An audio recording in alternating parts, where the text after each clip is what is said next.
Você já ouviu falar na história dos canibais que faziam salgados com carne humana?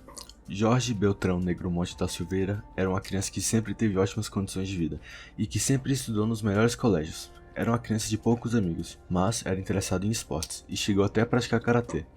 Existem algumas teorias que Jorge poderia ter algum tipo de problema mental. Na infância, ele dizia ter apenas dois amigos, onde Jorge os descrevia como um branco e outro negro. Sua mãe diversas vezes o pegou conversando sozinho. Anos se passaram e Jorge conhece Isabel da Silveira, uma jovem de família humilde de Recife. Isabel não frequentou nenhuma escola e era analfabeta. Em 1984, Jorge conhece e começa a namorar Isabel. Alguns anos depois eles se casaram e começaram a viver juntos. Porém, depois de um tempo, Jorge fala para Isabel que deseja terminar a relação, porém continuariam morando juntos. Jorge conhece e começa a se relacionar com Bruna Cristina Oliveira da Silva.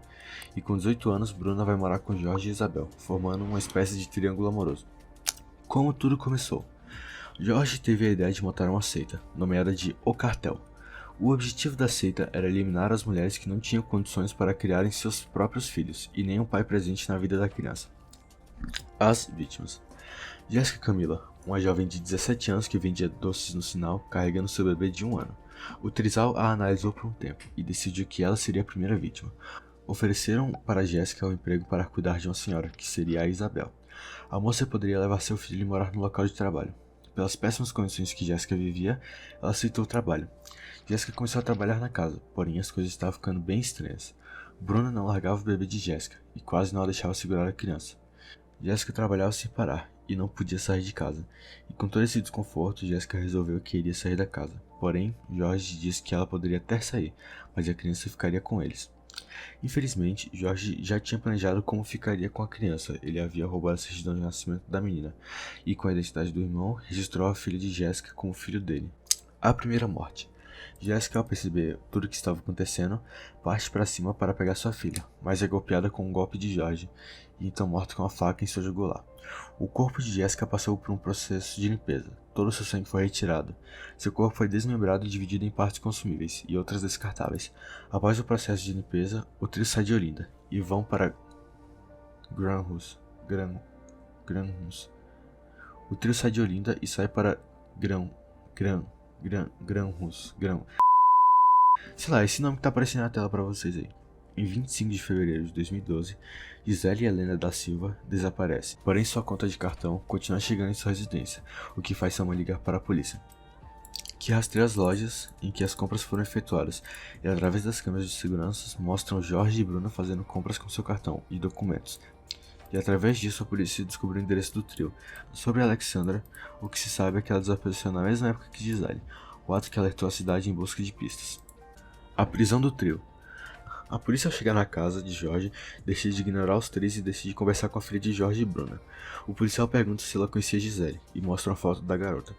A criança responde que sim e fala que seu pai havia mandado ela ao inferno. A criança sabia onde os restos dos corpos estavam e o que tinha acontecido. O que consta que ela viu tudo o que aconteceu. A perícia levou tempo para examinar os corpos, mas concluíram que era o corpo de Gisele e o corpo de Alexandra. A confissão. Jorge, Bruna e Isabel foram presos e levados a julgamento. Isabel conta que as carnes das vítimas eram esquentadas e preparadas para a família comer, incluindo a criança. Admite que começou a vender esses salgados com essas carnes para conseguir dinheiro. Nossa, viado. Nossa, deu um negócio ruim aqui, mano. Cadê minha água? Peraí.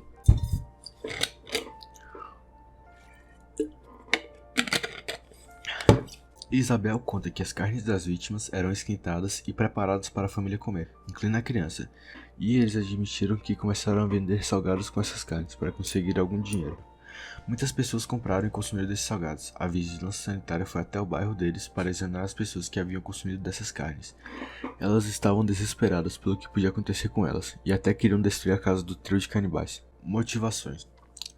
Bruna afirma que tudo que ela fazia estava escrito na Bíblia e sempre demonstrava devoção a Jorge. Também afirma que Jorge mandou cartas para ela pedindo para assumir a culpa, pois ele não poderia ficar preso, já que ele precisava continuar a seita. Os canibais eram doentes mentais? Jorge afirmava em interrogatórios que tudo que ele fazia era por ordem de vozes em sua cabeça, e falou que possuía um livro, contando como é a vida de um esquizofrênico. Os três foram examinados e foi constatado que eles não tinham nenhum tipo de problema mental nem psicológico. O julgamento. Jorge foi condenado a 27 anos de prisão e 1 ano e meio de detenção, e Isabel e Bruna com 24 anos de prisão e com 1 ano de detenção.